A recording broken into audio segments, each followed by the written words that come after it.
ketika kita sudah mendapatkan pasangan yang baik, menjadi istri yang solihah, ia bisa kita jadikan calon ibu yang solihah untuk anak-anak. Ketika Allah anugerahkan anak, itu mulai proses. Jadi mulai proses untuk memiliki anak yang soleh solehah, ya, paling bagus itu dari sebelum menikah. Jadi sebelum menikah mulai memilih, ya. Kemudian ketika sudah menjadi, kemudian ketika mulai hamil sampai melahirkan, itu proses untuk menjadi soleh solehah. Bukan sekedar ketika sudah hamil kemudian harapan menjadi soleh atau solehah, dibacakan surat Yusuf, banyak memang gitu, dibacakan surat Toha, dibacakan surat Maryam, walaupun harapannya bagus, harapannya bagus, keinginannya bagus, cita-citanya bagus, akan tetapi itu semuanya akan sirna, sia-sia kalau awal berarti salah di awal, kalau sebelumnya atau setelahnya dilalaikan. Nah, sebelumnya atau setelahnya dilalaikan.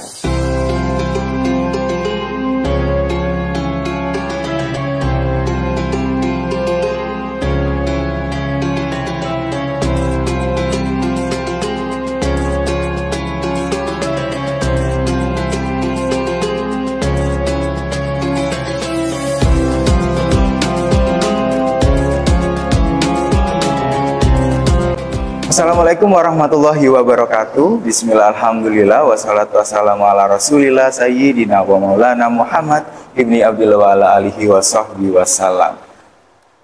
Apa kabar sobat kantin? Dimanapun kalian berada, semoga selalu dalam keadaan sehat walafiat. Dan tentu saja kami doakan agar kalian, apa yang kalian harapkan, apa yang kalian cita-citakan, atau yang kalian hajatkan, segera Allah kabulkan dengan cara yang terbaik tentunya ya. Amin amin ya rabbal alamin.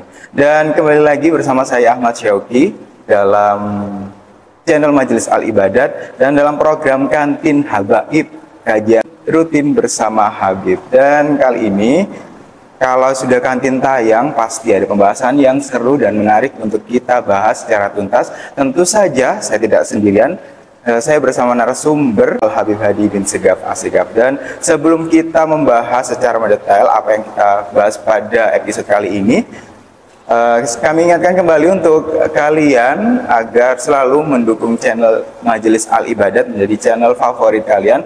Caranya gampang, cukup dengan like, komen, subscribe, dan juga share ke sosial media kalian agar manfaat dari video ini dapat diterima banyak orang. Dan tentu saja nyalakan notifikasi loncengnya agar video-video baru dari Kantin Habaib atau video live dari channel Majelis Al Ibadat langsung ternotifikasi di smartphone kalian. Dan pembahasan kali ini bertema mendidik anak resep by Rasulullah. Bagaimana caranya? Mari kita langsung saja bersama narasumber kita, Al Habib Hadi bin Segaf Asegaf. Assalamualaikum Ustadz. Waalaikumsalam warahmatullahi wabarakatuh. Apa kabarnya pagi hari ini? Alhamdulillah sehat walafiat. Ya, kita selalu syuting pagi ini Ustadz ya. Nah ini Ustadz, langsung aja ke pembahasannya ini Ustadz. Mendidik anak resep by Rasulullah itu bagaimana? Karena kita tahu saat ini dengan perubahan zaman semakin tidak bisa mengkontrol anak ini Ustaz. Bagaimana? Bismillahirrahmanirrahim. Alhamdulillahirabbil alamin wassalatu wassalamu ala sayyidil anbiya'i wal mursalin sayyidina wa maulana Muhammadin wa ala alihi wa sahbihi wa sallam ajmain. Alhamdulillah, mudah-mudahan kita dikasih oleh Allah Subhanahu wa taala kemudahan di dalam memimpin, mendidik anak-anak kita menjadi anak-anak yang soleh solihah dan menjadikan anak yang dibanggakan orang tua kelak di hari kiamat. Amin Allahumma amin. Amin. Anak, sebagaimana kita ketahui, adalah harapan dari setiap orang yang menikah, dari setiap pasangan. Ketika mereka menikah, yang paling mereka inginkan adalah buah daripada pernikahan, yaitu anak. Dan tentunya mereka bukan hanya sekedar menginginkan anak, tapi yang paling mereka inginkan dari anak menjadi anak yang soleh solehah, anak yang bermanfaat, minimal itu untuk keluarga ataupun yang lain sebagainya. Karena itu kita harus tahu terlebih dahulu, sebelum kita membahas jauh tentang anak, kita ketika seorang diri itu memiliki tanggung jawab. Itu tanggung jawab kita bukan kecil, bukan enteng, tapi tanggung jawab yang sangat besar. Itu tanggung jawab kepada Allah Subhanahu wa Ta'ala. Dari kenikmatan-kenikmatan yang diberikan oleh Allah Subhanahu wa Ta'ala kepada diri kita. Lalu begitu juga dari kenikmatan-kenikmatan yang diberikan oleh Allah kepada kita dari orang, baik itu dalam pekerjaan, jabatan, dan yang lain sebagainya. Lah kita harus menjalankan kewajiban-kewajiban tersebut, tentunya itu semuanya untuk Allah, karena Allah dari tanggung jawab kita atas sebuah kenikmatan. Sebagaimana Allah berfirman dalam ayat Al-Quran, la tus'alunna yawma idzin anin na'im. Kalian akan dimintai pertanggungjawaban di hari kiamat kelak dari setiap kenikmatan yang diberikan Allah Subhanahu wa Ta'ala kepada kalian. Lalu ketika kita memiliki pasangan, berarti kita memiliki tanggung jawab tambahan, yaitu menjaga, mendidik pasangan kita agar menjadi istri yang solehah.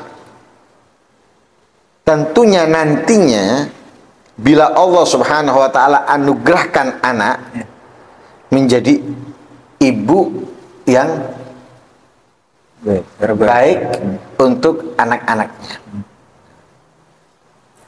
Dan itu tidak mudah.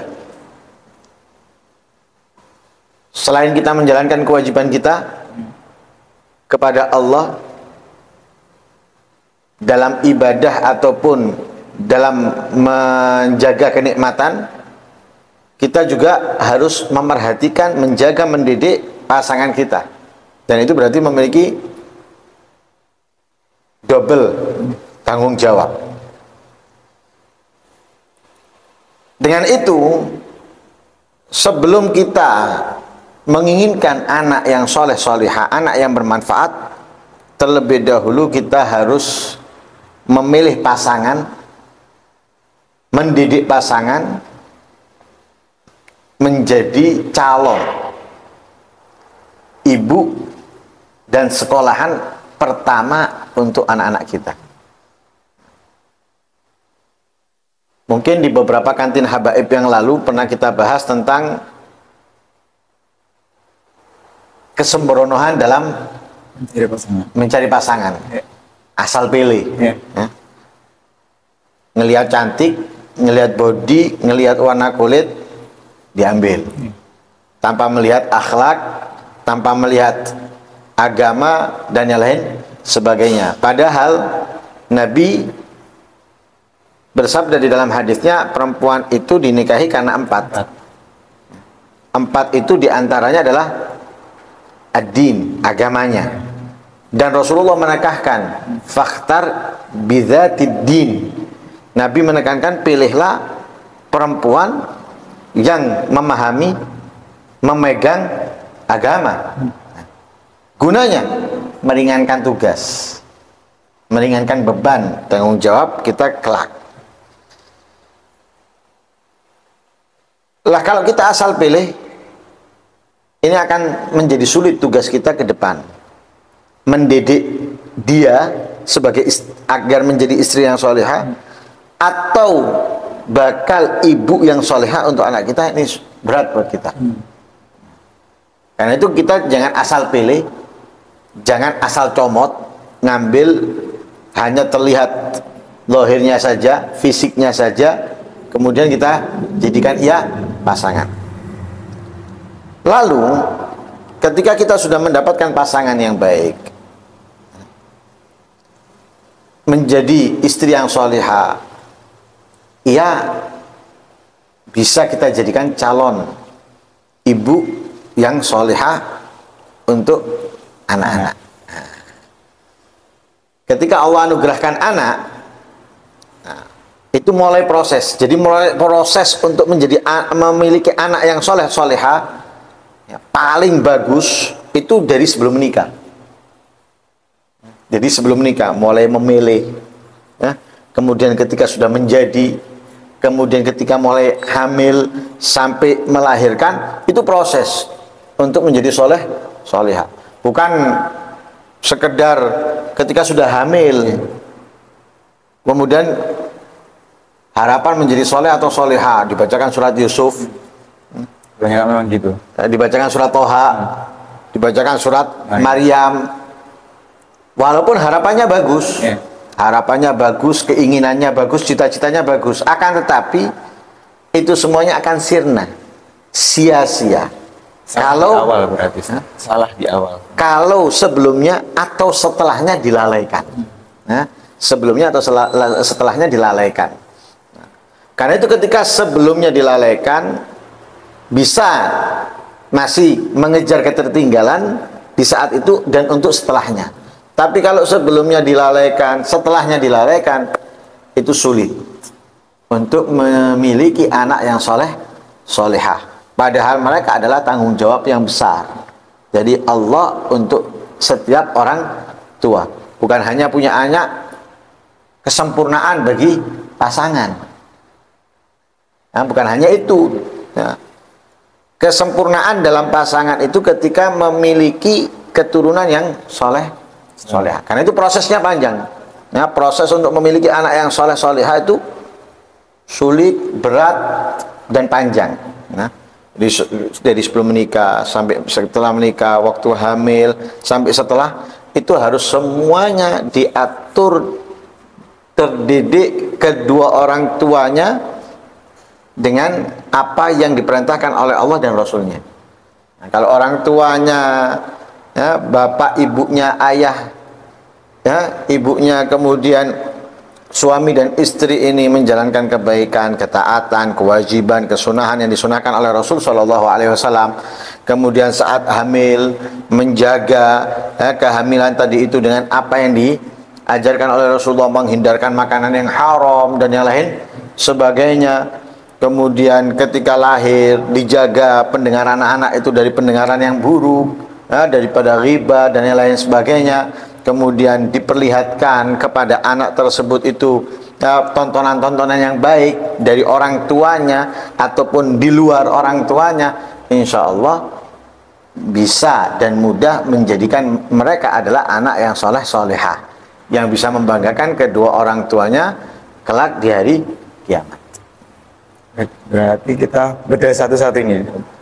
Itu tadi dari berarti sebelum mendidik anak baik Rasulullah, artinya kita harus mencari bibit yang terbaik juga ya, Ustaz, yang soleh, yang soleha gitu ya. Iya jelas. Jadi jangan kita tanamkan bibit yang kita miliki ke ladang yang buruk. Makanya di pertemuan kita di kantin Habaib yang pertama dulu kita sudah sampaikan, Rasul Shallallahu Alaihi Wasallam bersabda, takhayyaru linutafikum al-akfa. Dalam hadis yang lain, iyyakum wa khadara'id diman. Katanya Rasulullah, pilihkan untuk menanam bibit kalian itu perempuan-perempuan yang baik. Dan dalam riwayat yang lain, Nabi memberikan hati-hati awas kepada perempuan yang diman, artinya fisik bagus, tapi dia tumbuh dari tempat yang tidak baik, artinya mungkin dari hasil zina atau dari pendidikan yang nggak benar dan yang lain sebagainya. Nah ini perlu waspada. Itu tadi dari mencari bibit yang baik. Nah, proses selanjutnya adalah hamil, Ustaz. Saat hamil itu bagaimana cara Dari sebelum hamil. Jadi sebelum hamil itu ketika sudah menjalin suami istri sebagai pasangan, mereka berdua ini harus menghindar dari segala yang diharamkan, termasuk makanan, minuman, pakaian. Nah, kenapa? Karena makanan, minuman, pakaian yang mereka pakai itu akan menjadi apa? Makanan, minuman akan menjadi apa? Sperma. Lah spermanya kalau tumbuh muncul dari sesuatu yang haram, keluarnya haram, keluarnya nggak benar akhirnya nanti. Ya. Makanya katanya Rasulullah itu, man akal haram asad jawarihuhu sya'am abah alima amlam ya'lam. Orang kalau makanannya haram, anggota badannya itu akan bermaksiat. Dia mau ataupun nggak mau. Dengan sendirinya anggota badan tadi itu tergiring, terdorong untuk melakukan kemaksiatan dan dia tidak akan bisa menghentikannya. Nah, begitu juga apa? Sperma yang tumbuh dari makanan haram atau minuman yang haram. Suami makanannya haram, istri makanannya haram. Tumbuh dari itu sperma, dicampur haram dengan haram. Akhirnya apa? Ketika hamil, anaknya dari bibit haram. Bibit haram apa? Makanan dan minumannya. Bukan statusnya, pernikahannya, tapi makanan dan minuman yang dimakan oleh kedua orang tuanya adalah haram. Nah itu sulit. Apalagi doa nggak diijabah dan yang lain sebagainya. Setelah melalui proses itu tadi, Ustaz, yang sudah Ustaz jelaskan, ketika anak sudah lahir, bagaimana kita mendidiknya, Ustaz? Kalau kita perhatikan yang disunahkan oleh Rasul Shallallahu Alaihi Wasallam, ketika anak itu lahir di atas dunia, dia belum memahami apapun, belum mengetahui apapun. Tapi Rasulullah mensunahkan kita sudah memperdengarkan sesuatu yang indah di telinganya mereka, yaitu suara adzan dan qomat. Telinga kanan adzan, telinga kiri qomat. Bahkan sebagian menambahkan dengan setelah adzan membaca inna anzalnahu fi lailatul qadar. Untuk apa? Menghindarkan anak dari perbuatan zina. Kemudian qomat telinga kiri. Padahal logika anak ini belum ngerti, belum paham ini apa. Tapi itu yang diperintahkan oleh Rasulullah agar apa? Agar pertama yang didengar dan pertama yang ada di dalam pikirannya tidak lain adalah Allah Subhanahu wa Ta'ala. Nah, karena itu di sini setan tidak tinggal diam. Mereka tidak ingin pertama yang didengarkan oleh anak yang lahir itu Allah dan yang lain sebagainya. Tapi yang ingin didengarkan itu dari mereka, dari setan. Karena itu diperintahkan untuk kita bergegas untuk cepat-cepat mengadzani, serta mengomati agar apa? Itulah yang pertama didengar oleh anak. Ini apa? Untuk memudahkan ke depannya. Untuk memudahkan ke depannya. Karena azan itu bukan hanya sekedar zikir, bukan hanya sekedar mengingatkan kita kepada Allah, tapi azan itu sendiri dapat mereda, menjauhkan siapapun daripada sesuatu yang tidak diinginkan, dari keburukan, kejahatan.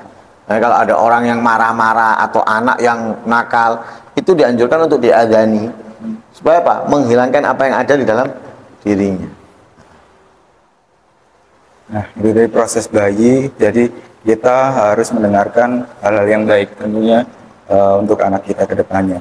Nah, memasuki fase selanjutnya ini, Ustaz.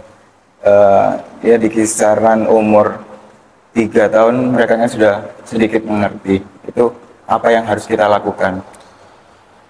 Sebelum 3 tahun, ketika mereka mulai belajar berbicara, itu orang tua harus mengajarkan pertama kali mereka dapat mengucapkan kalimat zikir.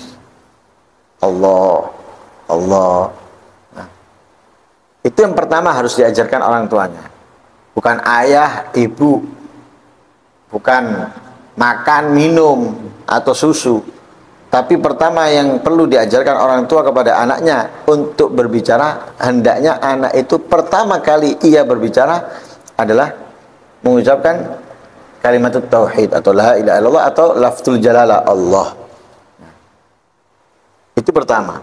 Jadi sebelum dia berbicara apapun, kalau bisa pertama kali yang ia mampu untuk lafadzkan adalah Allah, lafzul jalalah. Kemudian proses di situ. Proses diajarkan zikir-zikir, solawat-solawat. Nah, khususnya ketika mulai sejak bayi ya, sebelum 3 tahun. Dari sebelum 3 tahun itu sudah dibiasakan ketika bahasa Indonesia yang ngudang. Ngudang. Apa itu? Anak-anak bayi biasanya itu. Nah, itu dibiasakan untuk yang dibacakan itu sholawat. Nah, kalau dulu orang dulu itu nggak lepas mengajarkan ketika menggendong itu baca sholawat badar. Ya, sholatullah, salamullah itu. Walaupun ada hal-hal yang lain seperti Nina Bobo dan lain sebagainya. Tapi mereka sering mengajarkan kepada anak-anaknya, mendengarkan pada anak-anaknya itu sholawat ya, dan semisalnya. Nah, ketika mereka sudah mulai bisa berbicara, itu yang dilafadzkan yang bagus-bagus, Allah, Muhammad Rasulullah, atau sholawat sallallahu ala Muhammad, la ilaha illallah, atau subhanallah dan lain sebagainya. Itu harus dibiasakan dari mereka. Nah, harus dibiasakan dari mereka walaupun mereka belum mengerti maksudnya, belum mengerti tujuannya. Seperti diceritakan oleh Imam Sahal bin Abdullah At-Tasturi. Beliau itu diajarkan oleh pamannya, saudaranya ibunya, untuk membaca 3 kali. Dan dia tidak mengerti maksudnya, tapi hanya diperintahkan baca. Nah, Allahu ma'i, Allahu hadiri, Allahu nadhirun ilayya. Atau ada riwayat yang menambahkan Allahu ma'i, Allahu hadiri, Allahu syahidi, Allahu nadhirun ilayya. Itu diperintahkan untuk baca 3 kali. Nah, namanya anak belum mengerti apapun, dia dibaca, ngikuti. Allahu ma'i, Allahu hadiri, Allahu syahidi, Allahu nadhirun ilayya. Nggak ada apapun yang dirasakan oleh beliau. Setelah 3 kali berjalan beberapa waktu, diperintahkan untuk meningkatkan menjadi 7, meningkatkan menjadi 10. Dari situ bertambahnya hari, bertambahnya usia, mengerti. Jadi di usia berapa pikirannya sudah jauh tentang keimanannya kepada Allah Subhanahu wa ta'ala daripada apa yang dibaca tadi, dari apa yang diajarkan tadi itu. Nah, karena itu yang perlu. Jadi dari sejak sebelum bisa berbicara sampai bisa berbicara, itu sudah dibiasakan mereka untuk mengucapkan kata-kata yang baik, yang bagus. Artinya itu semua adalah pondasi ya Ustaz. Nah, pondasi untuk mereka bisa survive nanti di lingkungannya nanti. Pada kenyataannya ketika kita sudah melakukan itu semua Ustaz, lingkungan menjadi faktor yang besar untuk mempengaruhi anak. Akankah anak itu menjadi soleh ataupun sebaliknya itu Ustaz? Bagaimana kita anak ini ya udah seperti pondasi di awal gitu Ustaz. Walaupun lingkungan saat ini tidak mendukung itu semua. Ya, semakin akhir daripada zaman itu semakin berat. Tapi orang tua tidak boleh lengah. Tidak boleh lengah, tidak boleh kemudian ngikuti daripada penurunan atau perosotan daripada pendidikan atau perhatian kepada anak. Karena kalau kita perhatikan orang zaman sekarang ini kurang benar-benar memerhatikan anak-anaknya. Walaupun itu sudah disabdakan oleh Rasulullah. Katanya Rasulullah, sayati alana zamanun la an yurabbiya rajulu jarwan khairun lahu min an yurabbil walad min sulbi au kama qala. Katanya Nabi, akan datang suatu zaman seseorang lebih memerhatikan, merawat anak anjingnya, itu lebih baik untuk dia, lebih menyenangkan buat dia daripada mendidik, merawat dan memerhatikan anaknya sendiri. Jadi anak terkadang keluar dengan siapa dia nggak tahu, kemana nggak tahu, apa yang dilakukan juga nggak tahu, bersama siapa nggak tahu, dan nggak pernah risau anaknya itu pulang jam berapa, dengan siapa, nggak pernah. Lah, ini orang tua di zaman sekarang ini, ketika mereka punya kekhawatiran, mereka nggak boleh kemudian mengikuti yang ada, harus tetap, harus tetap. Tentunya selain memberikan masukan, kemudian memberikan didikan, juga selalu memohon kepada Allah, berdoa untuk anak-anaknya. Jadi bukan hanya didik tapi nggak lepas doa. Jadi didik tapi juga terus mendoakan anaknya. Nah, pendidikannya yaitu tadi harus gaya, mengikuti gaya zaman sekarang, tapi itu mengena kepada anaknya. Semisal menjadikan anak itu seperti teman.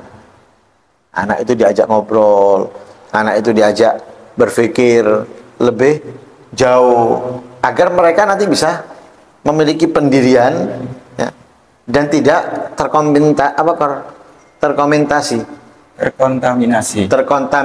dengan lingkungan sekitar.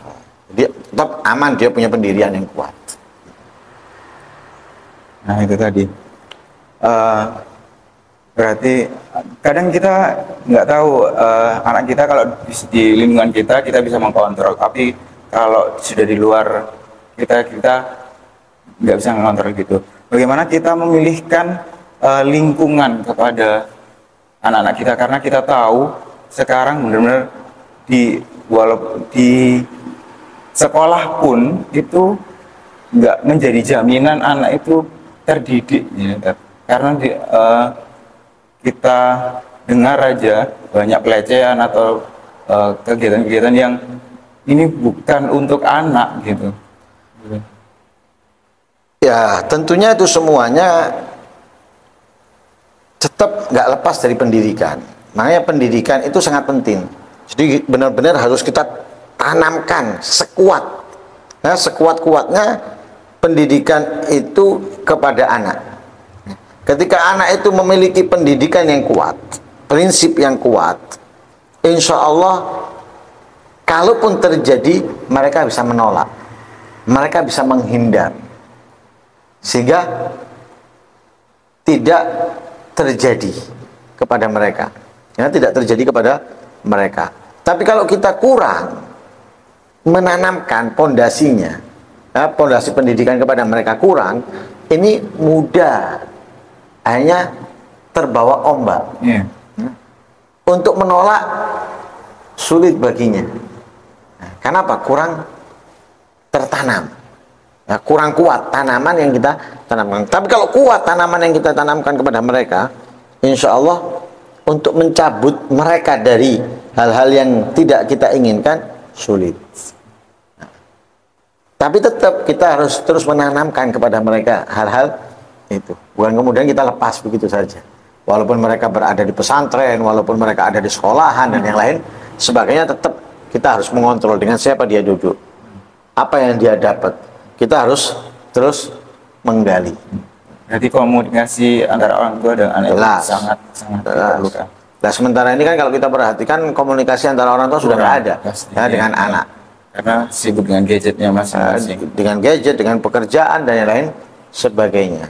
Menarik sekali Ustaz. Semoga apa yang disampaikan ini untuk teman-teman yang ada di rumah atau dimanapun Anda berada bisa menjadikan pelajaran ini bagi menciptakan atau mendidik anak sebagai Rasulullah itu tadi Ustaz. Banyak sekali yang kita dapatkan, dan ini terakhir Ustaz, untuk doa anak kepada orang tua kepada anak ataupun sebaliknya anak kepada orang tua. Ada doa yang sangat dianjurkan oleh para ulama untuk kita baca sebagai orang tua kepada anak-anak kita. yaitu doa setelah azan. Setelah azan, setelah kita membaca doa yang diajarkan oleh Rasulullah, Allahumma rabba hadhihi da'wati tammah, kita dianjurkan untuk membaca Allahumma barik li fi auladi wahfadhum warzuqhum wa la tadurruhum wa wafiqhum li ta'atika warzuqna birrahum. Itu dianjurkan untuk selalu dibaca orang tua untuk anak-anaknya. Karena doa itu kita memohon kepada Allah keberkahan ya, di dalam anak-anak kita. Kemudian rezeki, ya, rezeki itu bukan harta, bukan hanya uang, tapi rezeki di sini ini kefahaman, ya, kemudahan mereka dalam memahami ilmunya Allah, ilmunya Rasul Shallallahu Alaihi Wasallam, baik itu dari Al-Quran ataupun hadisnya Nabi. Kalau orang tua hanya membayangkan rezeki itu hanya anaknya diguyur duit, ya, diguyur harta, akhirnya jadi anaknya nanti pecinta dunia. Tapi harus dibayangkan di sini kefahaman ilmunya Allah, ilmunya Rasul Shallallahu Alaihi Wasallam, ya. Dan jangan memberikan bahaya kepada mereka. Jadi kita mohon kepada Allah agar tidak memberikan bahaya malapetaka kepada mereka yang bisa menghilangkan keimanannya, ketakwaannya, dan lain-lain sebagainya. Kemudian kita minta juga kepada Allah ini agar Allah berikan mereka kekuatan di dalam menjalankan ketaatan, dan kita sebagai orang tua dikasih oleh Allah anugerah baktinya mereka. Itu yang harus selalu diminta orang tua, itu minimal. Nah, tapi kalau mau ada doa yang panjang ada, ya, ada doa yang panjang ada untuk anak-anaknya. Ya, diawali dengan doa Allahumma rzuqni auladan dzukuran wa inasan tiwalal a'mar, ya, musaddadina fi jamil ahwal, ya, tiwal a'mar hasaniyal akhlaq musaddadina fi jamil ahwal. Kemudian wala tusghil qalbi bihim wala bi ghairi min siwa rabbi la tadharni fardan wa anta khairul warithin rabbi la tuzigh. Panjang doanya, ya. Intinya di situ ada doa-doa yang sangat indah, yaitu kita mohon kepada Allah agar mereka ini adalah di antara orang-orang yang menjadi sebab bahagianya Nabi Muhammad. Mereka dijadikan orang yang ini dan itu dan yang lain sebagainya. Jadi tadi doa yang mungkin bisa kalian praktekkan untuk mendidik anak kesebagai Rasulullah, atau bisa mencapai target menjadikan anak soleh dan soleha. Terakhir Ustadz, kesimpulan dari pembahasan kita episode ini. Kesimpulannya, kita memiliki tanggung jawab yang besar, amanat yang besar dari Allah Subhanahu wa taala, sebagaimana Allah berfirman di dalam ayat Al-Qur'an, "Qu anfusakum wa ahlikum nara." Jagalah diri kalian, hindarkanlah diri kalian dan keluarga kalian dari neraka. Dan untuk menghindarkan diri kita dan keluarga kita dari neraka tentunya bukan hal yang kecil, bukan hal yang mudah, tapi itu hal yang berat dan sulit dengan keadaan zaman yang seperti ini. Tapi harus kita berusaha terus sekuat tenaga kita untuk menjadikan diri kita dan keluarga kita min ahlil jannah. Tentunya yang bisa menjadikan kita untuk meraih itu semuanya tuntunan dari Rasul Shallallahu Alaihi Wasallam, apa yang telah diajarkan oleh beliau, baik itu lewat perbuatannya, perkataannya, sikapnya, kehidupannya. Dan mudah-mudahan kita bisa mewujudkan itu semuanya dalam diri kita, dalam keluarga kita. Amin Allahumma amin. Wassalamualaikum warahmatullahi wabarakatuh. Alhamdulillahirabbil alamin. Alhamdulillahirabbil alamin. Semoga itu tadi menjadikan bekal kita yang masih lajang ataupun yang sudah menikah dan sudah mempunyai anak. Semoga bisa mengejar ketertinggalan atau doa yang paling penting juga. Dan saya Ahmad Syauqi dan juga Habib Hadi pamit undur diri. Insya Allah akan kembali ke episode kantin berikutnya, tentu dengan pembahasan yang menarik pula, ya. Saya akhiri. Assalamualaikum warahmatullahi wabarakatuh.